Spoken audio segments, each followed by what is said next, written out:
এই শাড়িটা অনেক সুন্দর না? হ্যাঁ, শাড়িটা অনেক সুন্দর, আমার অনেক পছন্দ হয়েছে। আমি তোমার বিয়ের দিন এই শাড়িটা তোমার দিতে দিয়েছিলাম, কিন্তু শাড়িটা অনেক দাম তো, আর আমার কাছে তো টাকা নেই। কিন্তু আমি ভাবছি আমি যদি একটা চাকরি পাই তাহলে প্রথম মাসের স্যালারি দিয়ে তোমার শাড়িটা কিনে দিব। হ্যাঁ ঠিক আছে। হয়েছে শাড়িটা হাতাই দাঁতে কালো বানায় ফেলছো। প্রতিদিন এসে এই শাড়িটাই ধরস আর দাম জিজ্ঞেস করস। যেদিন টাকা হবে ওদিন আসবি, এর আগে না। যা এখন বেরো।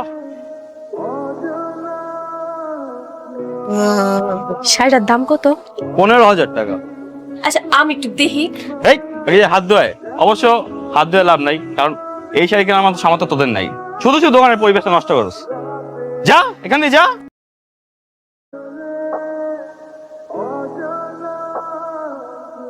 তুমি মনে হয় মন খারাপ করছো না? মন খারাপ করো না, আমি তোমার শাড়িটা কিনে দিতে পারিনি। আসলে বড় লোকরা এরকমই হয়, গরিব সকালটা তারা বুঝে না।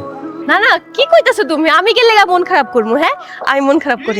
তুমি বাড়িতে যাও, আমি তাহলে অফিসে যাই, দেরি হইতেছে। আচ্ছা ঠিক আছে, তাহলে সাবধানে যাও। হ্যাঁ তুমিও সাবধানে যাও। হ্যাঁ, রাইতে দা হইব।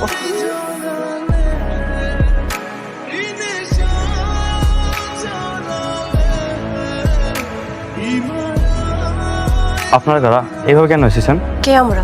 মনটা চাচ্ছে এটা দিয়ে পিটিয়ে তোর হাড্ডি মাংস সবকিছু আলাদা করে দেই। তোকে আমি ওয়ার্নিং দিয়ে গেলাম, নেক্সট টাইম যদি কখনো দেখছি তুই গরিব বা সাধারণ মানুষের সাথে এইভাবে আচরণ করেছিস, কিন্তু শেষ দিন। শাড়িটা প্যাক কর। জি ম্যাডাম।